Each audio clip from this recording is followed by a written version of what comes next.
Okay, it's 12:30 and we need to get this meeting started. I want to call everyone to order. The first thing on our program today is our awards, and Judy Dare is going to give us an overview on that.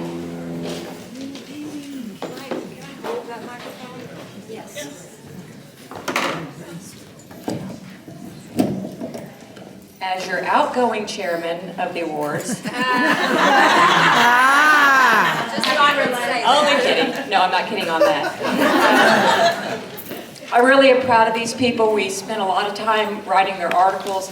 The people who wrote the articles, if you all don't know how this works, you all nominated your picks. We took those picks and then we sent them to the state. We had to write an 800-word article on the Master Gardeners. And on the Friends, we had to write a 500-word article. So we worked really hard on them, and I think we're going to have some people walking across the stage at state. We won't know that until we won't know that until March timeframe. But today we are here to congratulate our local award winners, and we are going to start with the Project of the Year, the team in purple, and that's Hot Springs Village Xeriscape. And Pat.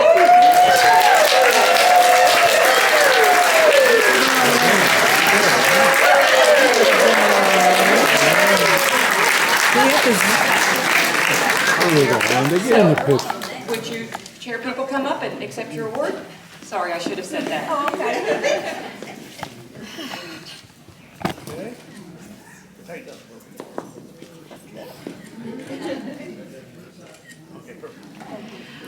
All right, because very good. Yes, everybody, round of applause.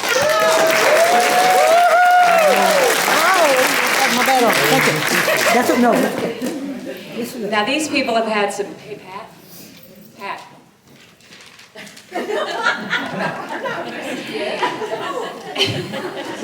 We didn't practice. So, thank you, FT. In conjunction with Project of the Year, this team says that they could not have done it without the Parks and Recreation crew. They were named the Hot Springs Village Parks and Recreation crew is a friend of the Master Gardener organization. They have been sent on to state, and we'll see what happens there. But I'd like to welcome Norm and Carrie to the stage to get their award.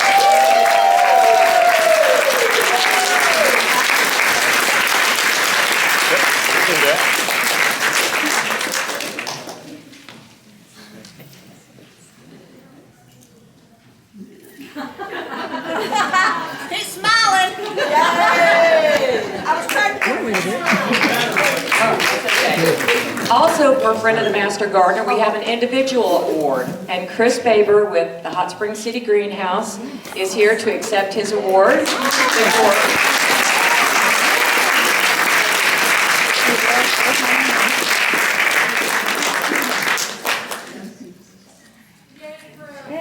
And we appreciate you, Chris. Well, this award will not be surprising. The Excellence in Education Award goes to the Learning Greenhouse. I'd like to invite Marty, Alan, Stephanie, Linda, and Donna up to get their award. And the people who are giving the awards out are the ones who wrote the nominations. So, oh, Diane. No. No. Not yet. Not yet for you, dear. No.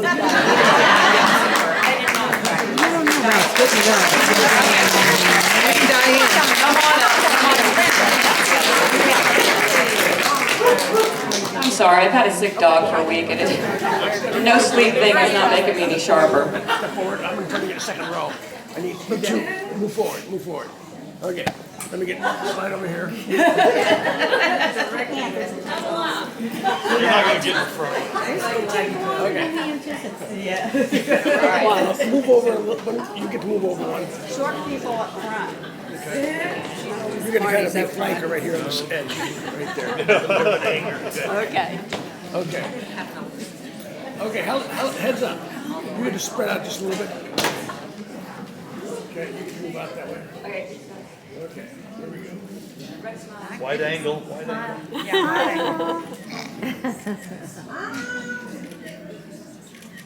Thank you. All right, congratulations. Next, we have our Mentor of the Year, and that's June Ann Green. June Ann, come up. Her friend Judy is here to celebrate with her today.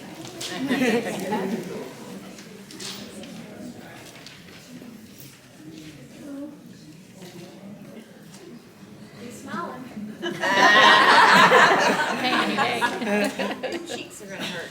Yeah. Okay, very nice. Great, thank you. Thank you. Now, this is where I got confused because Diane is so busy, she was in 2 pictures.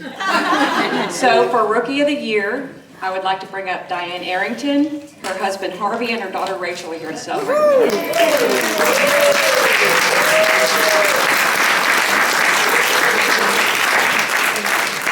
Pam Connor actually wrote the nomination for Diane, but she couldn't be here with us today.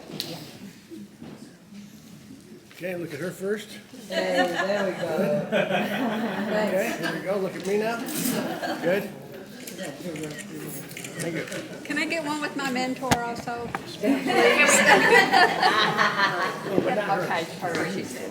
We're very, very proud of Diane. Okay, here we go. Looking here. Thank you. Oh, well, we can get one. And last but not least is our Master Gardener of the Year, Ishar Becker.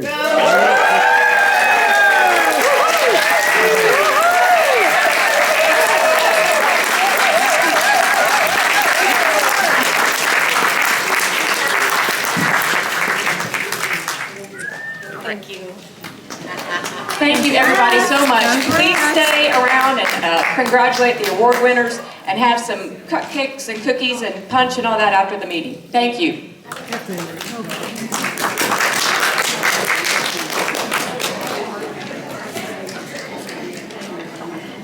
Okay, now it's my pleasure to introduce our speaker for our educational program today. I am happy to welcome Becca Ullman, who is with Garland Woodland Gardens. Sharon Dent is one of Becca's neighbors, and she convinced Becca that she needed to come and give us a program, and we're really, really excited about it.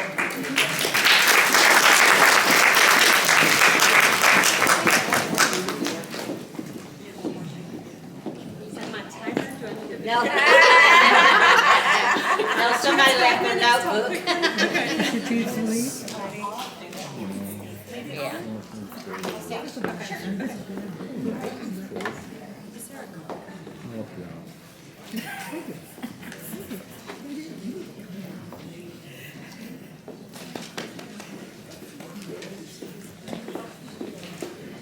Hi, how are y'all?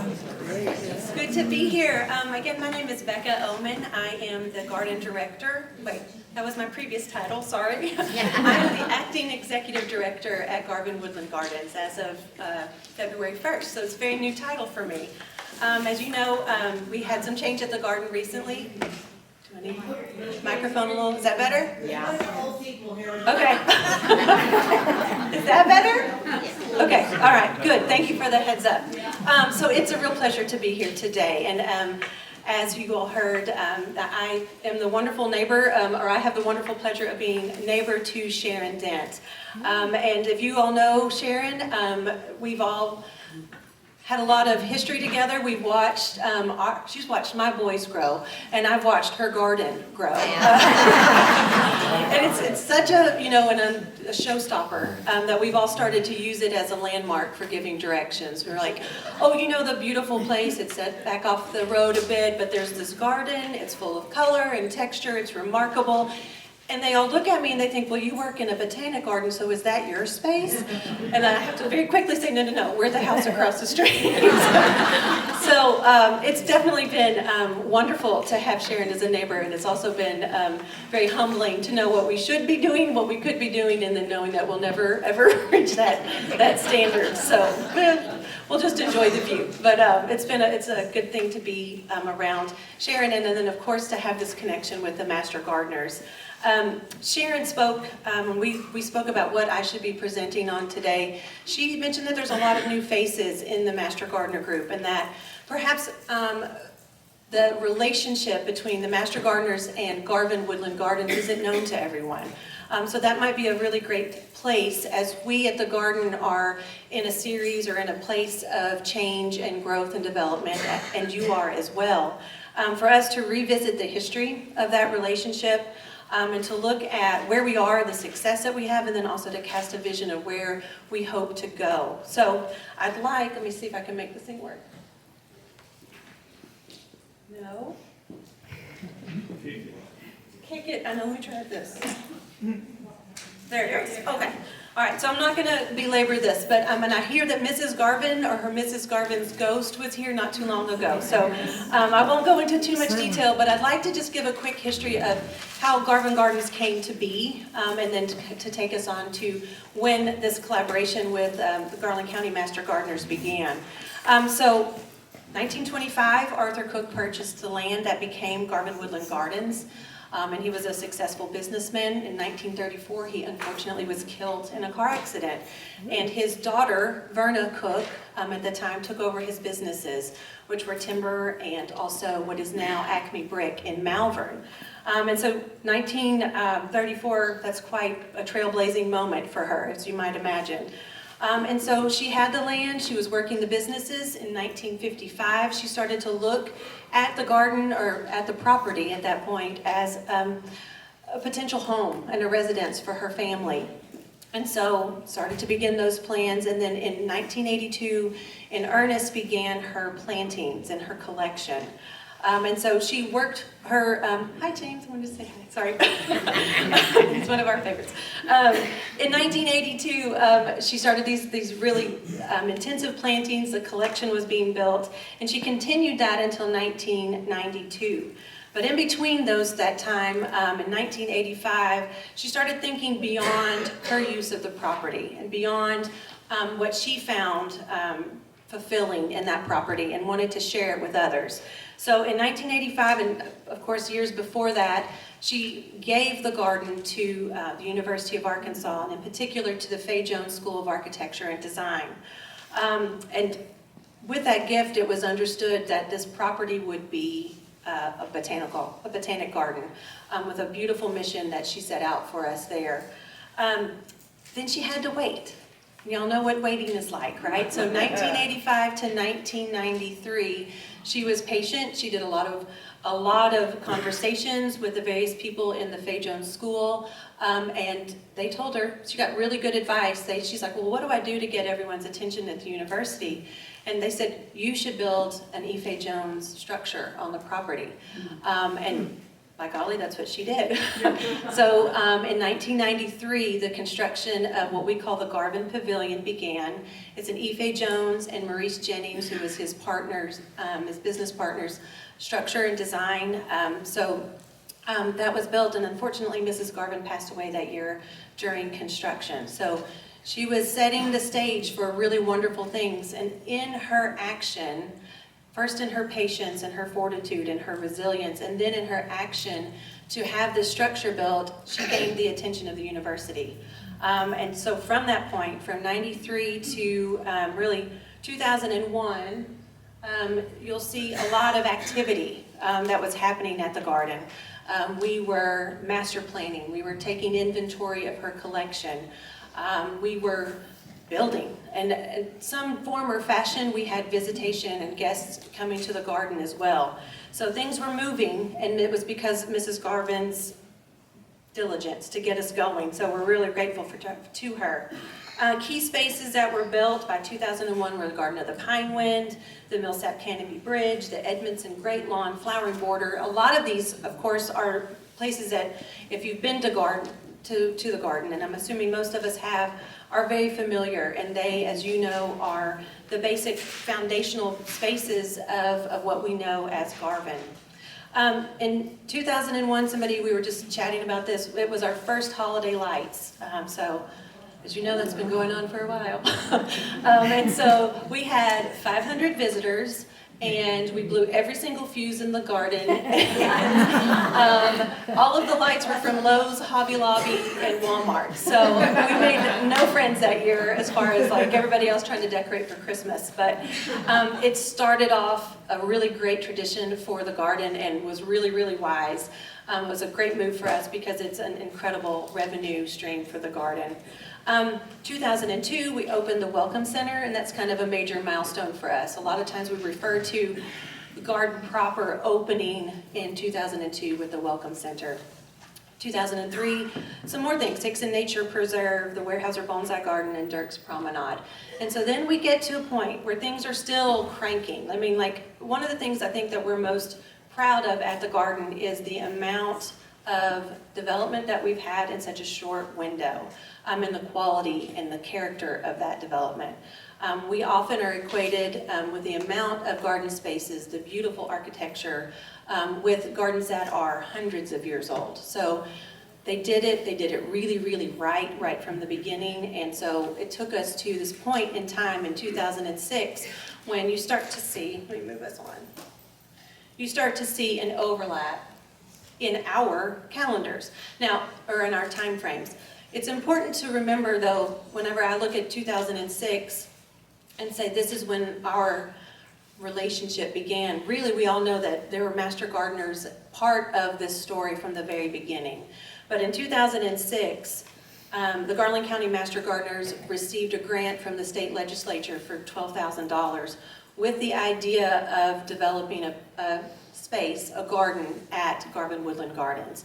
And that was a pretty momentous occasion, and bravo, if y'all can tell me how to get state legislature money, please do, because that's not an easy thing.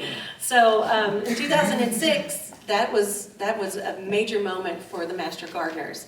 And if you can look across at what the garden was doing, we were building the Anthony Chapel, we were building the Evans Children's Adventure Garden. So major moments were still happening at the garden. And like Mrs. Garvin, when she was trying to get this great idea off the ground, the Master Gardeners had to wait for us to get in gear and get the Southern Inspiration Garden off the ground. So there's a gap there from 2006 to 2010 when the ideas were being developed and the resilience and the fortitude that comes from gardening and from good ideas was being built among this group here. So 2010, we all kind of get our attention back together and we begin fundraising. And I say we, it was really the Master Gardeners that did the incredible work of fundraising from a multitude of sources. The list is so long and it's really incredible and inspiring to see the grassroots effort that went into making this space happen. So we began fundraising. We went into a site selection, which was selected as Mrs. Garvin's old rose garden, which is just to the south of the Garvin Pavilion that we just discussed. And then we went into planning and design. I'm going to just go ahead and switch forward to this. So planning and design. So the planning and design of this project was done in large part by Al and Kathy Edmondson, who are landscape architects who live out in Hot Springs Village.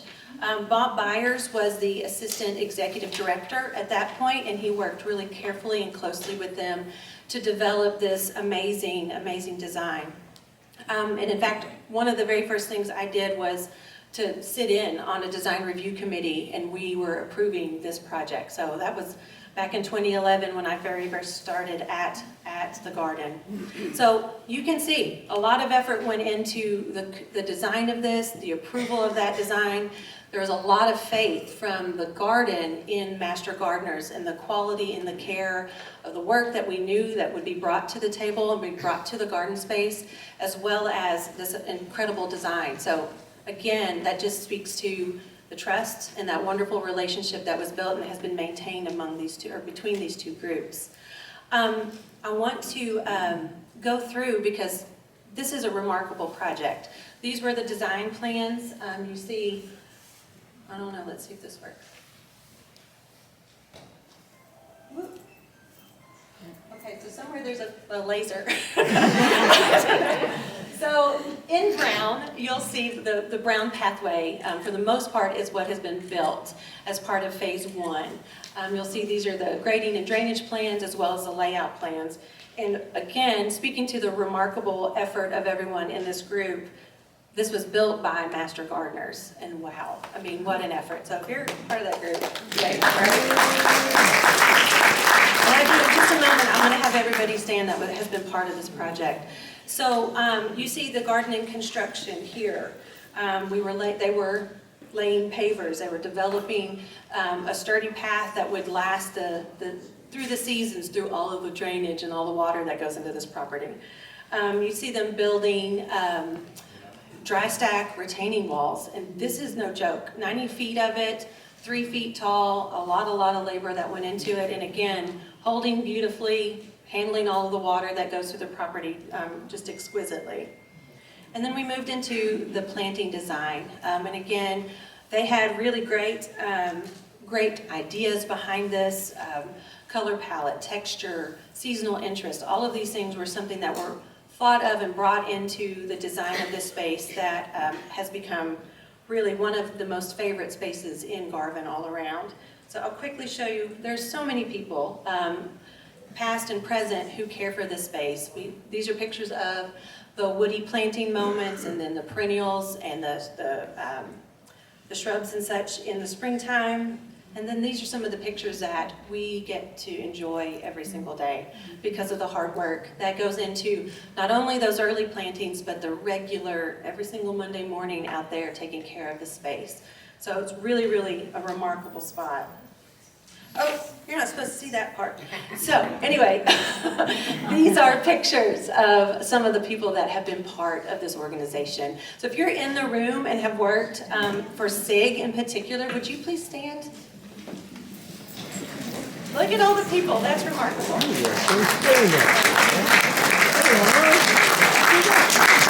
can get a picture of all this.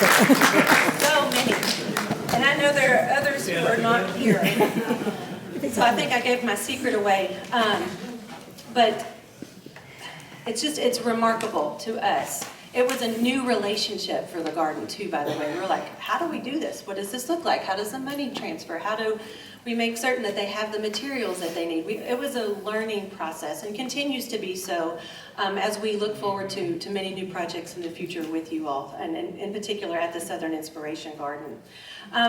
But I do want to take a minute and brag. So those people plus, and Hildy gave me these numbers, so you know they're right. But from 2013, only from 2013, and I'm going to have to get the rest of the numbers from Susan Harper, because like I said, y'all have been part of us, part of the garden from the very beginning. But since 2013, you all have donated $35,454.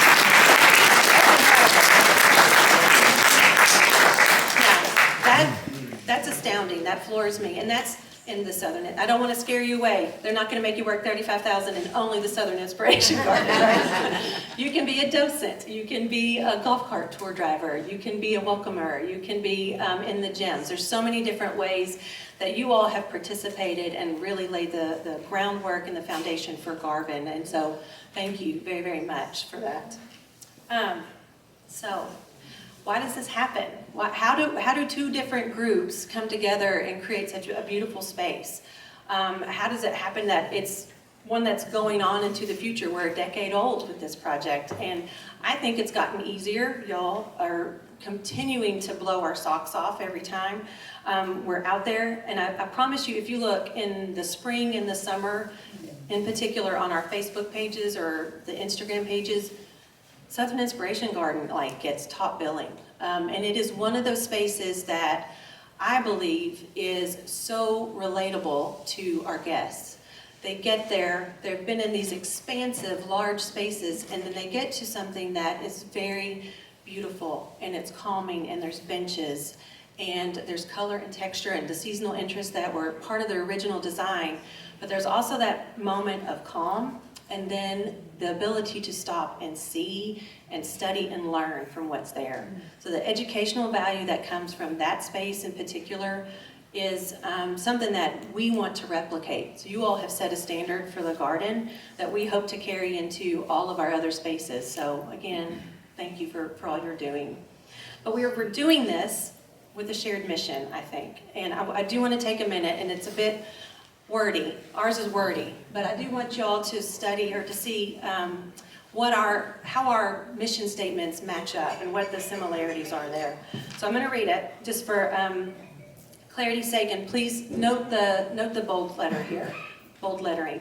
Garvin Woodland Gardens' mission is to preserve and enhance a unique part of the Ouachita environment, to provide people with a place of learning, research, cultural enrichment, and serenity, to develop and sustain gardens, landscapes, and structures of exceptional aesthetics, design, and construction, and to partner with and serve communities of which the garden is a part. The Garland County Master Gardener Program, and this is your mission statement, is offered by the Arkansas Cooperative Extension Service and is designed to increase the availability of horticultural information and improve quality of life with horticultural projects. So when I read these, I see an overlap in purpose and an overlap of passion for horticulture, for the natural world, for education and promoting and understanding of these spaces. And I also see, and this is, I think, the most important thing, I also see a heart for serving others and for sharing these incredible resources with others. And so with missions like these, for me, it's easy to see. It's a lot more clear on why a master gardener and a Garvin Woodland Gardens relationship would succeed. A third component, or an eighth component of that, is also, I believe, a love of place. And I was having a conversation at lunch today, and I heard something that just inspired me, in that master gardeners think of the garden like their own. And that, to me, is exactly how we should all be approaching Garvin Woodland Gardens, as a shared ownership, as a shared space. And so that was really encouraging to me. And so as we look at a love of the garden, we study what Mrs. Garvin knew about her 210 acres. That they're set within the Ouachita Mountain Forest, that they're surrounded by 4.5 miles of shoreline.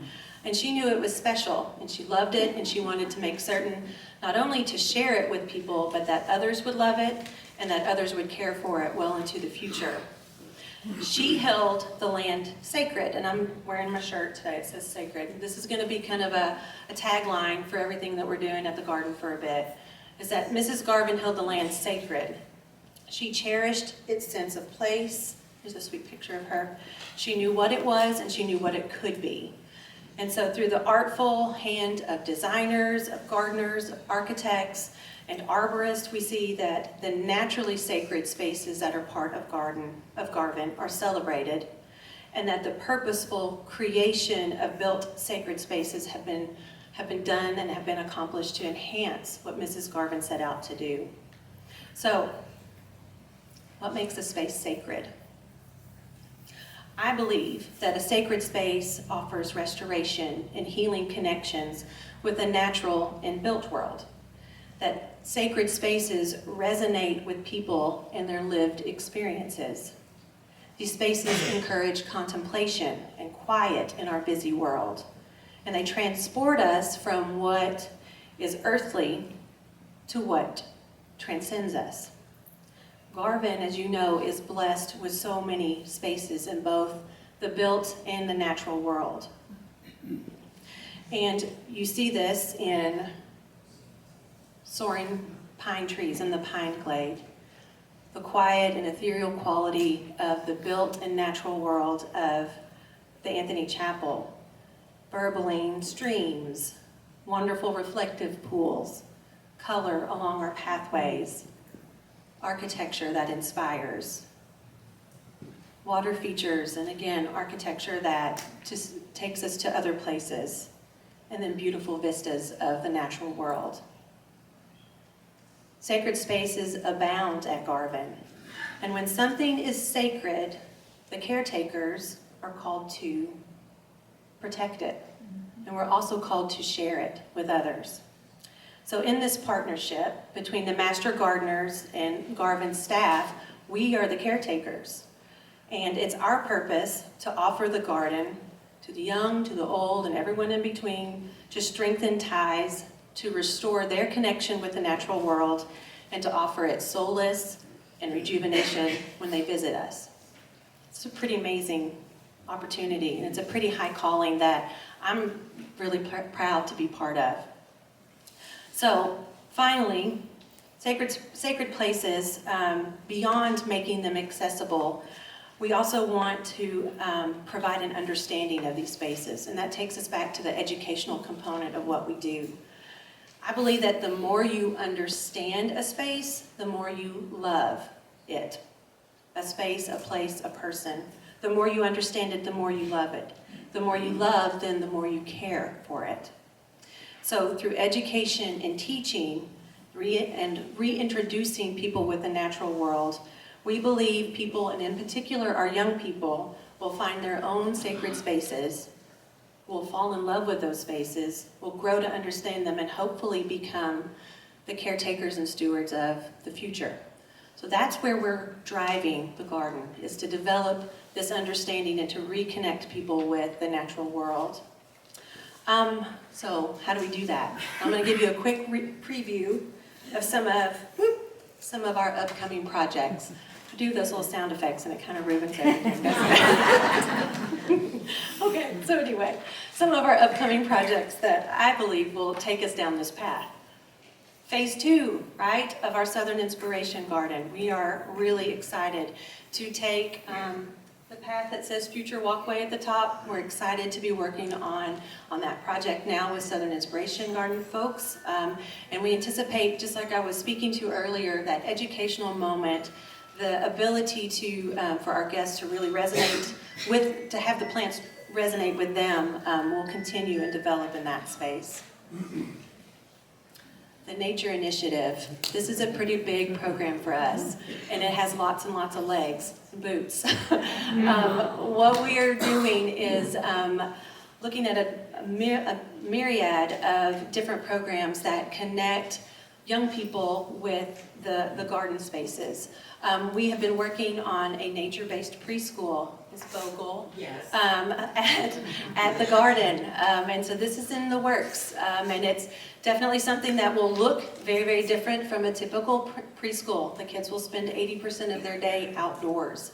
And I know when they'll come home tired and ready for bed. And so the nature preschool is part of this.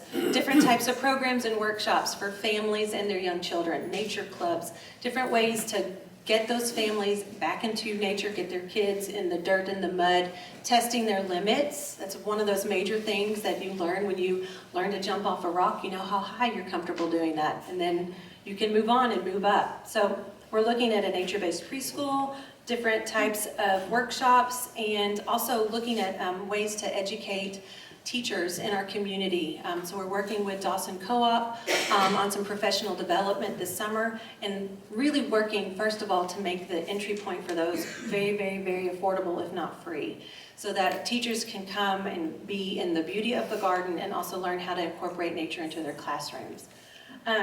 Another component of our nature initiative is Forest Fridays. We've partnered with a school called All Children's Academy here in Hot Springs to have a Forest Friday once a month. The classes, all 80 students, come to the garden and enjoy nature. And it's a day of yes, go pick up those sticks and build a teepee. Yes, go dig in the dirt. Yes, lift up that log and see if you can find a salamander. So it's a way to re-engage them with the natural world and also take away the fears associated with getting dirty and all the things that happen so much in our world today.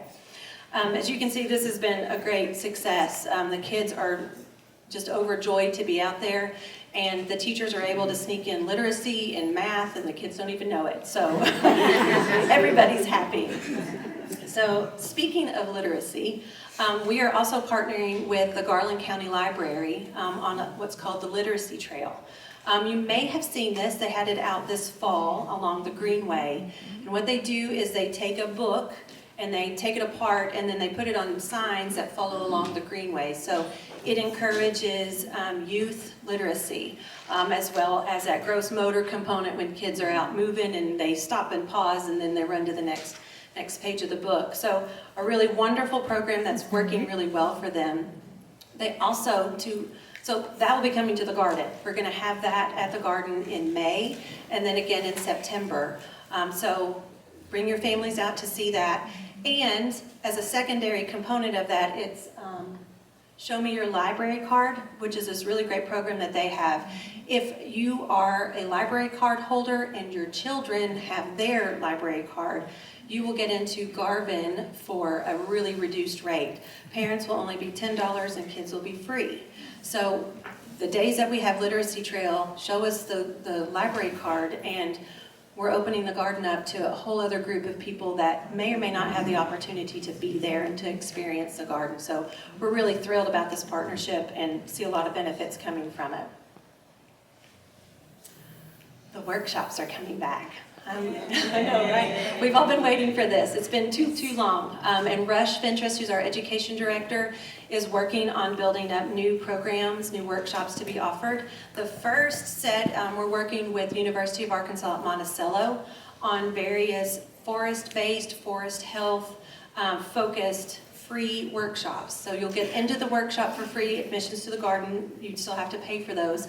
But the first one is this Saturday, and it's on native trees and beautification in your own landscapes.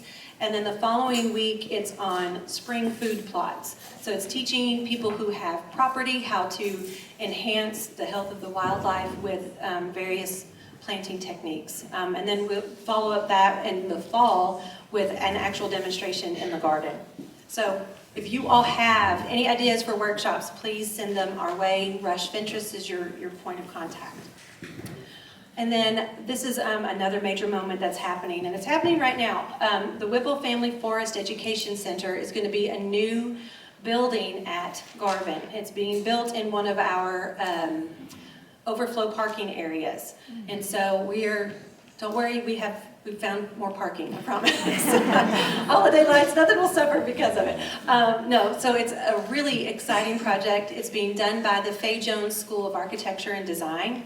It's a design build class. So the students and the faculty work on the design of this new structure, and then will participate in the actual construction of it, along with, of course, architects and contractors and such. So we have the first leg of this, the first piece of this coming in this next week, which will be, it's a sculptural tower piece that will be built, and it'll be interactive, and we're very, very thrilled. You can't see very well what this structure is going to look like because it's definitely in process, and I didn't want to set up any unrealized expectations, but we anticipate that the design will be finished this year, and that we'll be moving into construction on that very, very quickly as well. So finally, I would be in big trouble if I didn't do this with Susan Harper. Number one, the eclipse is coming. I hope you all know. We're preparing. We're going to have basically a holiday lights approach to the eclipse, so get your tickets ahead of time if you decide to come and see us during that week of the eclipse.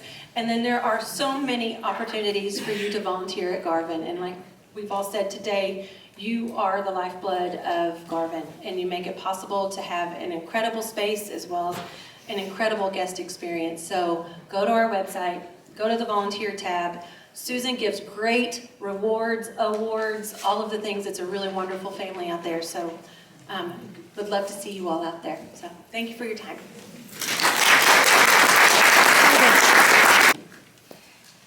Okay. So y'all keep up the good work, and we're going to be putting up our signs soon. So if you haven't got anything turned in, you don't want to be on the no line, nothing besides your name line. So be working on getting something signed in. All right, thank you. Okay, project guidance is our first vice president, Elaine Sichter, and Elaine is having some health issues and could not be here today. So we're going to move on. Mentors, Sherry. All right.